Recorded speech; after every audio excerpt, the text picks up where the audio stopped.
We are Pro Cannabis Media. And that was Caroline Frankel from Caroline's Cannabis, and you heard a little bit about her story, a remarkable story, someone who went through the whole licensing process and came out on the other side and has got a place in Uxbridge, and they're doing great.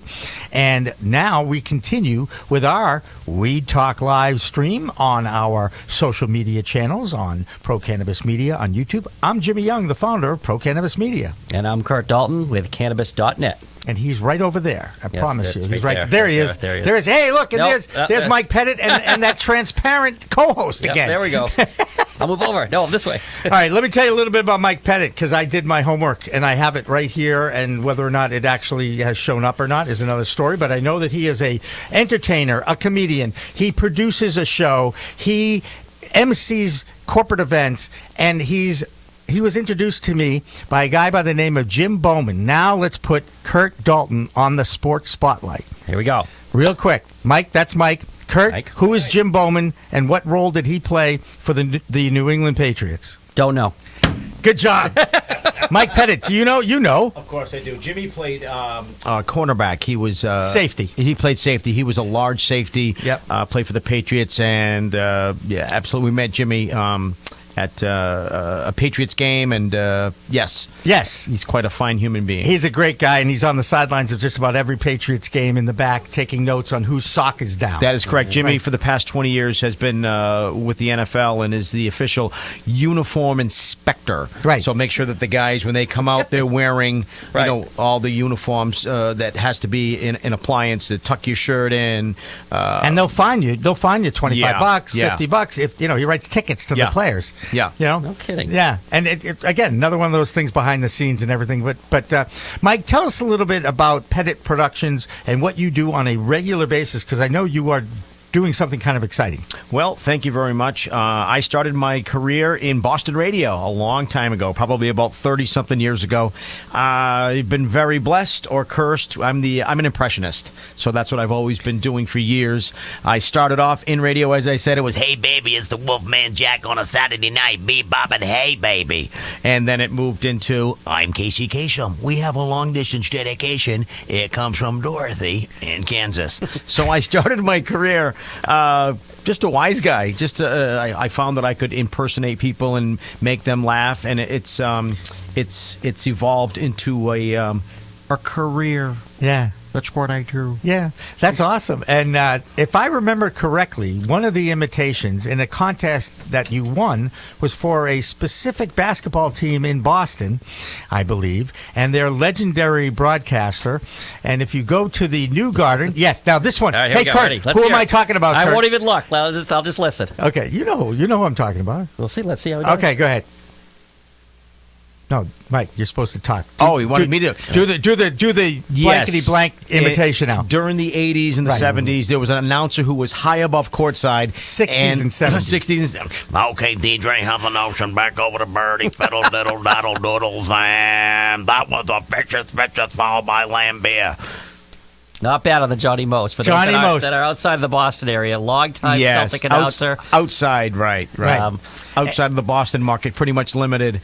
But he was one of those guys that was, he's in the ESPN archives. Right. You're always going to hear, and Havlicek stole the ball. There you go. Havlicek stole the ball. So, so sports is my thing. I love sports. We all kick and scream and yell. And it all started with Howard. Down goes Frazier. Right there. Right there. The Thriller in Manila. You have to have a hook if you're going to be a sports announcer. As you know, Jimmy. I guess I do. Howard Cosell's was right there. Right there. That's right. And then you go into Marv Albert. Yes, I do love women's underwear.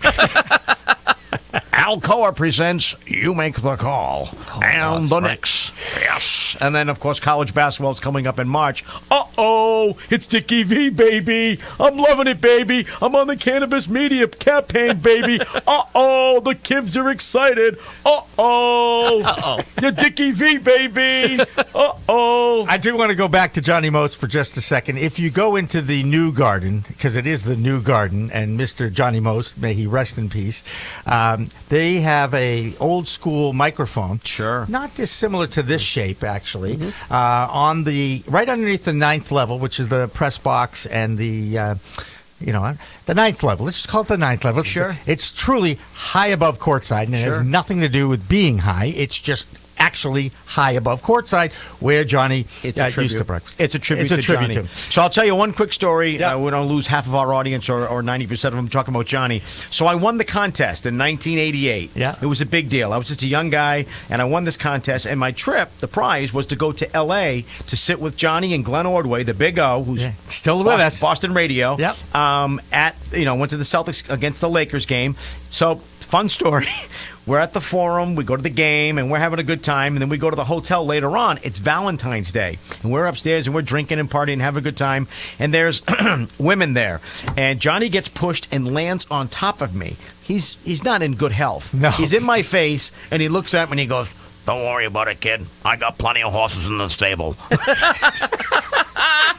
That is a true story. That is a true story that I keep in my memory bank. That's awesome. And the memory I have is a little odd, because I'm odd. Sure. As a sports reporter in Boston in the 90s, Johnny passed away in the early 90s. And the funeral was at Temple Mishkan Tefillah in Chestnut Hill, Massachusetts. The same temple that yours truly was bar mitzvahed at in 1970. Which preceded my weed career, by the way, by about a year. Sure. But anyway, because whatever. It's Bar Mitzvah, of course. That's right. Well, and it was really strange to do a live shot from the funeral, from the parking lot of the funeral of a guy that I, too, emulated and imitated when I did my first ever broadcast for Tufts University back in the 70s as the voice of the Jumbos. The Jumbos. That's a resume builder. That's a big T-shirt seller at the bookstore. Sure. Give me the extra large jumbo up there. Yeah, the third one. I like that one. I'd like to have a Jimmy Jumbo T-shirt. You have a Jimmy Young Jumbo T-shirt. But now. That's right. Anyway, that's a story. It's one of those stories. Now, Mike, interesting enough, and I'm going to give you a lot of credit here. You know that the name of the show is Weed Talk. Sure. And we focus on weed and cannabis and the laws, and we've had doctors on, we've had nurses on, we've had cannabis advocates on. Stephen Mandilli, who was the first person in line at the adult use out in Cultivate. He was the first guy to buy it. He's a retired veteran. Sure. And he kicked his opioid habit. Mike, you've never touched it. Am I right? Oh, no. I was quite good at it growing up. Oh. I was. That's not what you told me. No. Here's what I will say about my your cannabis story. My partying days. Okay, go ahead. I don't have a problem with partying, but every time I party, I got a problem. I gotcha. So, I was kind of a Irish hellion growing up. We'll just put it that way. I made a lifestyle change for myself. I'm not preaching. This works for me. I just basically try to live a pretty basic life working in this crazy industry. And they always say either you come into the business crazy or it's going to make you crazy. Right. So I decided that I went in crazy, and I've kind of just evened out. So, I get you. And my mom is quick to remind me. But you live here in Mass, and you also don't drink alcohol, correct? I don't, no. So what's it been like now for 2.5, 3 years, going from just medical, and again, you don't touch either version. Now we're rec. It's the smell everywhere. Sure. People talk about it. It's around you. As a person who doesn't use, what's your opinion watching the progression in the state? I think it's very well regulated. I think there's first of all, it smells great still. It's like chocolate chip cookies. Dude, it's like seriously, it's like, God, that smells pretty good. Yeah. That's right. Is that Blue Dream? All right. So I have some friends and some colleagues who basically I know, and they've told me, they said, it's not the stuff that we did growing up. No. One guy says he takes a little hit at night before he's a very successful business owner. He says he has a little hit before he goes to bed. He sleeps like a baby, doesn't have aches and pains. And I don't know. I'm not speaking. I'm just telling you what I've had people share with me. I understand. And he's just like, I don't get a headache. I sleep well. I'm not stressed anymore. That's all I can share with you guys of what I've been told. So your question to me was, what is my take on? Well, when it first got legalized, it was something I was like, okay, I know there's a lot of, medical reasons what it does, what it helps people with chronic pain. And then I was trying to think, I'm like, okay, so from a comedic standpoint, I had a couple DUIs growing up. And Gotcha. if you're high and driving, Right. Well, going really slow. Sure. Really slow. Yeah. Yeah. Do you know why I pulled you over?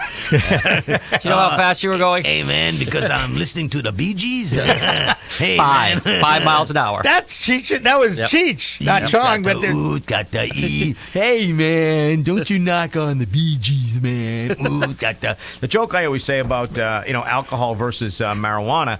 Alcohol. Good things usually go wrong. Bad things happen. It's always alcohol related. Hey, did you hear what happened to Sully? No. Well, he said goodnight to some guys in the parking lot and they beat the hell out of him. You never hear it about weed. Hey, man, did you hear what happened to Frankie? That's no. He blew up. Blew up. That's cool. Like we say, marijuana people don't want to hurt anybody. They just want to order in or go out to a drive-through. That's right. We are lovers. We're lovers, not fighters. Welcome to Taco Bell. Can I take your order? Next time we interviewed Tommy Chong. So we did. But you know what? We can almost pretend that he's here in studio with us again. He could be our call-in. We'll Absolutely. Just say it's Tommy. We'll say it's Tommy. Well, this is what we grew up with. I know. Yeah. We were talking about this with some of your colleagues out in the hallway. It's like, I grew up with Cheech and Chong, and then it was right into Reverend Jim from Taxi. Right. Yeah. You know there, Kirk. Captain Kirk. It is Kirk, right? Yep. And Jimbo. The other day, I called my house. I let the phone ring. It rang and it rang. It rang and it rang. And I thought to myself, my God, where the hell could I be? And, of course, it went into Spicoli on Fast Times at Ridgemont High. Yep. Nice jacket. Aloha, Mr. Han. Let's eat. I can see you're very familiar with stoner culture for someone who doesn't. Well, there's great material. Yes. Right? As I was sharing with Jimmy on our phone call discussing the program, I'm an entertainer. I'm an entertainer. I'm not. I'm very fortunate. I'm not. I don't have any demons. I mean, my fridge may have a different opinion on that. Because it's me on the couch and I'm alone. Yeah. My fridge. It's talking to you. It does. It's like Antonio Banderas. It's like, psst, you. What are you doing? Come over here. I got what you need. Cupcake. I got what you want there, ho-ho boy. I love ho-hos. I know. You wake up in the morning and you're like, what happened? I'm not even stoned. My fridge should not be called Frigidaire. It should be called something like hammering BMIs or something. I don't, I do good during the day, and then late at night, it's like, it all goes down. So. You were working on a show. Yeah. A live show, if I remember correctly, Weekend Live or Late Night Live or something. Did we develop that? Did that ever get developed? Yes, I'm working on a program right now. So in my stand-up, I've evolved somewhat. I moved into hosting. I created the show. It's traditional format, just like Johnny Carson, like Jay Leno. They're a traditional talk show. You come out and you do a few jokes. You sit at the desk and you bring out some talent. So I'm working. You think I need cannabis, dude? No. So I'm working on a program right now. It's called Late Night New England. And it's a traditional late-night formatted program, which doesn't have to be shown at night. But we come out, you do a monologue, I sit at the desk, we have some friends, pop culture, some subjects, comedians, musicians, anything that you would, man on the street interviews, and it's just it's a baby that I'm working on. It's my baby. We've talked about it for a while, and I think it's a great idea. Yeah. And especially in this day, like we're doing here, this is called visual radio, Mike. Sure. Did you know that? Visual radio. Sure. So you can no longer say you have a face for radio? Right, I guess so. Right? I mean, to me, if it looks like TV, sounds like TV, and is on TV, or a monitor, because they don't call them TVs anymore. No. It's a monitor, or a smart TV, right? Smart TV. There's good. You could do routines on smart TVs. Getting way out of his league over here. Just already out of the deep end. I'm not. I'm just throwing ideas out. iPad out here. I'm just smart TV watched by stupid people. Yeah. So no, that's just basically what I do. But I'm a live performer. The stage. I enjoy the interaction of stand-up comedy, back and forth with people. Traveled the country for years. Kind of done with the road. The road gets old real quick. Did the Vegas, lived in Hollywood for about 10,000 years. Learned a lot. What were those parties like? You know what? I wasn't partying. Okay. So you avoided. Yeah. Okay. I mean, when everybody else is kind of dribbling and drooling, I got like a B- game. You know what I mean? Yeah, baby. Seriously, baby, you got what it takes.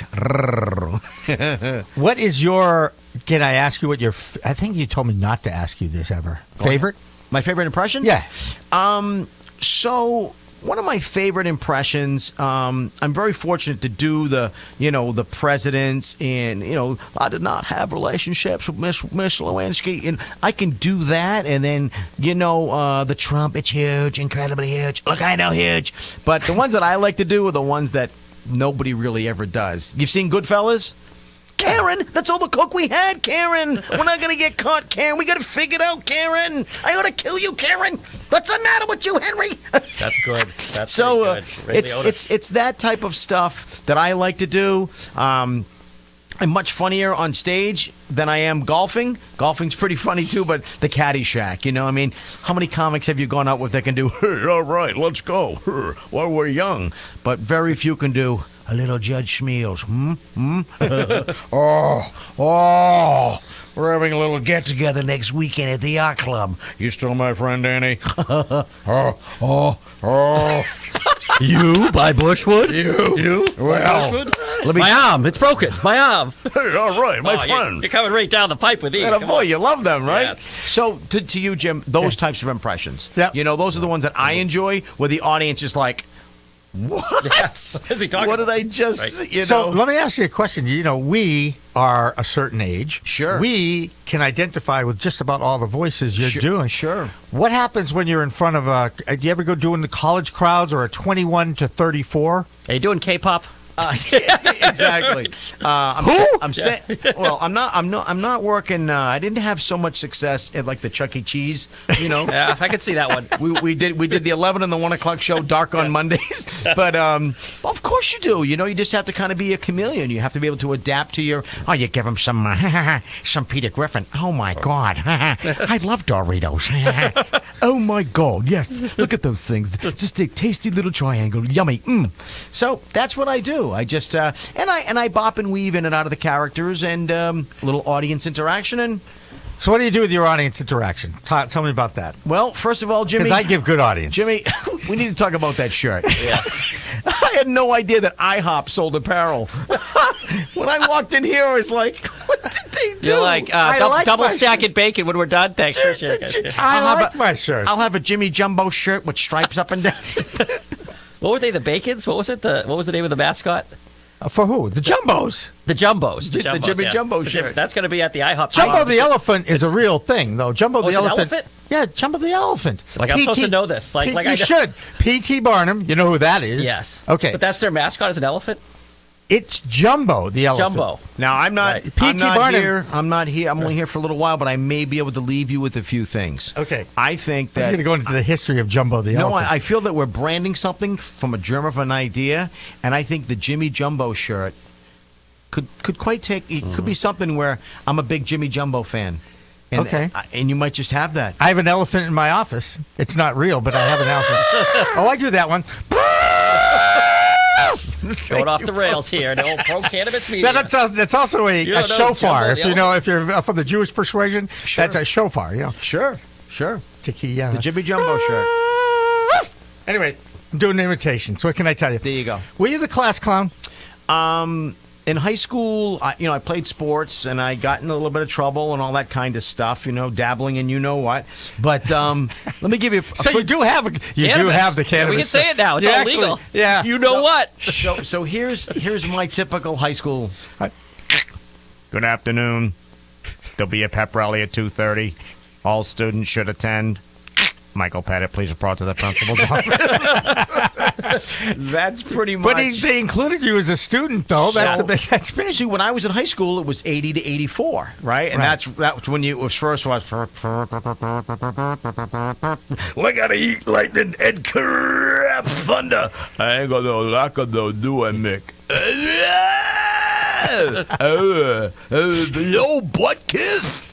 We're here in the locker room with Southpaw Rocky Balboa. Hey, yo, that guy's in the back there, yo. That's just what I do. I get so you. that was my thing in high school. Was I the class clown? Absolutely. It's Okay. funny because when you move back to your roots or your neighborhood where you grew up, Yep. you bump into some people you recognize, some people you don't, and some people you just like. That could be. That's right. Wow, you look like crap. I love that. I had somebody say that to me at Stop and Shop. They're like, "Oh my God, Michael Patton, I love your show. Boy, your hair got gray." I'm like, "Hey, you got fat." And you still have hair. But I do it as Norm Macdonald. Hey, how you doing there, boy? You put on some weight there, huh? How you doing? Yeah, there you go. Half the people out there do not know who Norm Norm Macdonald Macdonald. Norm Macdonald was on the Saturday Night Live there, and Norm's kind of pretty popular there on the podcast thing. He got fired, because he was making fun of that O.J. murderer guy. And a guy, that NBC guy, boss there, Dick Embers, did. He said, "You stop making fun of my friend OJ." And the next thing you know, I got fired. There you go. That's good stuff, man. Where'd you grow up? I'm originally from Attleboro, south Yep. of Boston, north of Providence, and I'm right near Foxborough. That's right. Tonight we are all Patriots. Everybody, Jonathan! Everybody hates the Patriots, but I'll just tell you right now. No, hang on a second. Yeah. We we got a lot of work to do. I don't know about that. And we're on to Cincinnati. That's Cincinnati, right? I love it when Chris Berman, he interviews Belichick. Well, Coach, hey, once again, you're back in the playoffs. Yourself, Tom Brady. Yeah, we got a lot of work to do. The worst on camera. Oh. He's worst of the best. The worst of the best. He's The best of the worst. best of the worst. Best of the worst. All right, that's Bill Belichick. And sports has always been intertwined into your routines, and Well, people like sports, I just- especially in this area. I love sports. I think it's amazing. Obviously, right now we got the huge baseball scandal going on. Oh, did I miss something? Yeah, Sorry. it just gets more interesting. Today, Carlos Beltran was let go of the Yeah, Mets. that's right. The whole thing. Here's my take on baseball. We all know in '99 when the strike happened, right? What did they do? They juiced up. There's a deep drive, way back, way back. It's gone. it's into the ocean. I say, legalize steroids. What do you think? Let them juice up. Have legal doses. Each player gets to take a certain amount. Have you been to Fenway Park lately? We are talking legalization here, so you're in the right room. For the price of admission, if they run around second base, their head pops off and they're never nuts shrivel up. You could say that. It's I've an over 21 show. I've Yeah, got we my are. price of admission at Fenway Park, but no sports. I played sports growing up, like we all did. My dad told me, doesn't matter whether you win or you lose. What's important is nobody knows you're my kid. That's a great line. I tell you, That's a great line. Do you do cartoon characters Looks too? good on you.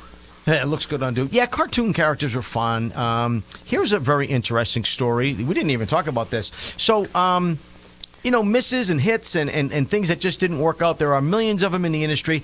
Here, this will give you a time reference. I went out. Always been able to do voices. I sent out cassettes. There's your time reference. When I lived in L.A., and within a week, I got a voiceover agent. Oh my God, this is the big break. It's gonna happen. So I go in for Space Jam. Space Jam. Wow. Huge. Michael Jordan. Yeah. Oh, yeah. So I go in, I read Daffy Duck, I do Porky Pig, Elmer Fudd. I get a call back like 2 days later. So now I go back in. Now it's round 2. So it's like playoffs. 50 people go in, then it's down to 20, and then 10. It gets down to me and one other guy. I'm in the studio with Ivan Reitman, a brilliant director. Oh, yeah. Ivan Reitman. I know that name. And I'm in Burbank, and he's like, Michael, try it this way. Michael, try it this way. And I'm over there. Of course I'm open. Throw me the ball. Of course I am. What are you doing over there? I don't know why you're pulling my tail. That's good stuff, man. Good. That's really good. Week went by. This doesn't end well. I can A tell. week. I know it does. Yeah, We know where it's going. So, you know what? A brilliant talent I've been going up against for years. Had a cartoon that he produced and was hosting and doing the voices on called Red and Stimpy. Billy West. Right. I Billy remember West. this. All right. So Billy West got the gig, but it's just one of those.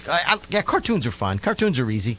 Cartoons are just it's animation. It's pretty interesting. For a while, I worked part-time for Turner Studios down in Atlanta, doing voiceover stuff. So it's just, this is the business. I love to dance. This is what we do, baby. It is what we do. And more importantly, I know how important it is to you to make people laugh. That is it's something I like to think I can do, not as well as you can, but I do like when I say something and people laugh, and even if I am the butt of the joke, and pretty good material, by the way. Well, let me say that. Thank you very much. People, obviously in today's social media, and I'm offended, and people texting and all that stuff right now, people need to remember to laugh. These are jokes, and if you don't want to laugh, don't go out. I always say laughter works. Laughter is escapism, allows you to forget about life happens. You got problems, everybody's got crap. I'm an entertainer. I'm going to entertain you. I'm going to do what I do. I do impressions, I bop in back and forth, but I don't attack a crowd. That's just not what I do. And you can't make everybody happy. You can't make everybody happy because you don't know what's going on with that person. Right. Most people's issues have nothing to do with you. Most people's issues have nothing to do with you. But the person who sits in the front row like this, make me laugh, monkey boy. But it happens, right? But I'm already looking at I'm looking at the people in the back that are laughing, and I'm moving on. I've been doing it for 30-something years. Did you ever bomb? Oh, just once, of course. Yeah. What's that like? 67. Like naked in front of a group of people. What was it like? I'm not going to act like it didn't affect me. It didn't bother me. But again, the next night you're doing the same show in front of a different audience, and they're roaring. Mm-hmm. So it has to be with the setting. Here's a great time. This was great. I'll never forget. 2005, I get hired by my agent to go down to West Palm Beach, like this time of year, to go do a yacht club. No, to go do a yacht club. Now, right there, your audience is a little bit stuffy. And I just go in and I give them the impressions and I'm done. So the reason why they wanted me to go in at 6:30, which was an odd time, they were voting on something about the yacht club, something with the members. Mm-hmm. So the woman introduces me from Boston. Well, they are all New Yorkers, Jewish, and all they wanted to do was vote on that one thing. Yeah. Put their feety pajamas on at home and have ice cream. They wanted nothing to do with Monkey Boy. Yeah. So I come running out. He's from Boston, and they're all going, boo! It was like on Seinfeld when they're booing Jerry. You stole the rye, boo! And Jerry's like, what do you mean? I didn't do anything. What are you talking about? So there was nothing I could do, and I plowed through my 35-40-minute set. I didn't even stay for coffee. I just peeled it right out of the door. And that's happened, honestly, 100 times. We got about 15 seconds. 15 seconds. Tell me how people can get in touch with you. My last name is Petit, P-E-T-I-T. I have a small company called Petit Productions. Michael Petit, or as my Indian doctor calls me, Michael Bennett. Michael Bennett, you Betty funny. But it's Michael Petit, P-E-T-I-T. And we'll have more of Weed Talk with some really cool, a really amazing story coming up after this break. I want a Jimmy Jumbo shirt. We are Pro Cannabis Media.